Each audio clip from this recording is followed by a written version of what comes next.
you lose your money, you lose nothing. When you lose your health, you lose something. When you lose your character, you lose everything. Remember that.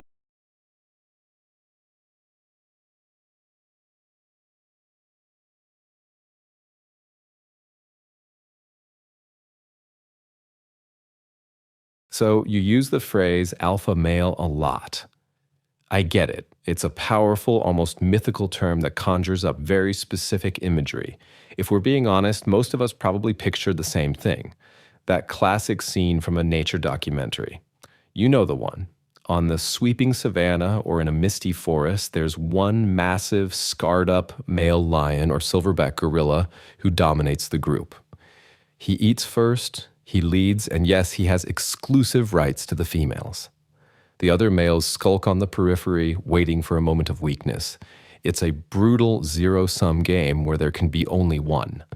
And for a long time, that's what I thought being an alpha was about. That raw, animalistic dominance. But here's what I've come to learn. Applying that narrow animal kingdom logic to modern human interaction is not just outdated. It's a recipe for missing the point entirely. The true modern alpha isn't the one who fights to be the sole ruler of the pack. He's the one who commands respect, not through fear, but through an unshakable sense of self. Let's break it down. That classic alpha model has a few core tenets: supreme confidence, social control, and a magnetic personality. He's the guy who walks into a room and owns it without seeming to try. He assumes people want to talk to him, so he talks to them. He's not wrapped up in anxiety about what others think because he's too busy having a genuinely good time, and that energy is infectious. This creates a self-fulfilling prophecy. Because he expects to be chosen, he becomes the obvious choice. This part of the model is pure gold. It's about internal framing. It's not an outward act, but an inward change that radiates outward. This is where the shift happens. The problem with the one alpha model is that it's inherently competitive and scarcity-minded. It pits you against every other guy in the room, turning life into a constant dominance hierarchy. That's exhausting and, frankly, not very productive. This is why the evolution from alpha male to dominant male is so crucial. You can have a room full of secure, confident, dominant men who are all operating at a high level. They don't need to tear each other down to prove their worth. Their confidence comes from within, not from being the last man standing.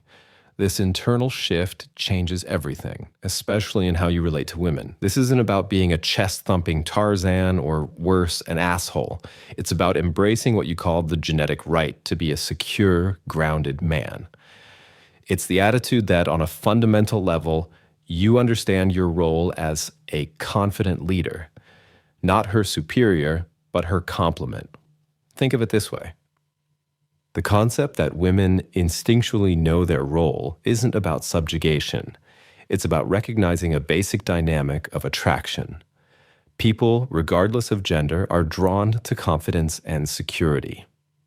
A woman who is strong, successful, and self-assured, what some might call a super HB, isn't looking for someone to dominate her. She's looking for someone whose presence is so solid and commanding that she doesn't have to be the strong one all the time. She can relax, be vulnerable, and, in a sense, surrender the need to constantly be in control because she trusts in his strength. This is the pure gold. It has nothing to do with being a jerk. In fact, it requires the opposite: the courage to be honest, to be sensitive when it counts, and to be genuinely caring. It means being a man who isn't afraid of his own power or emotions. When you project that authentic, dominant energy, the kind that says, "I've got this, and you're safe with me," it's incredibly attractive. All those tests, the hot and cold behavior, often just a way to see if you'll flinch, to see if your confidence is real or just an act. A dominant man doesn't flinch. He holds his frame. So, what's the takeaway?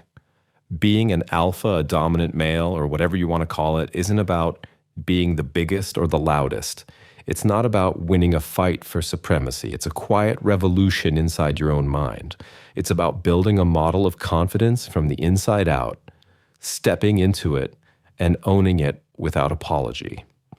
It's the understanding that true power isn't about making others smaller.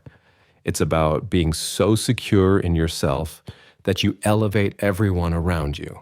And that's not just dominant, it's genuinely magnetic.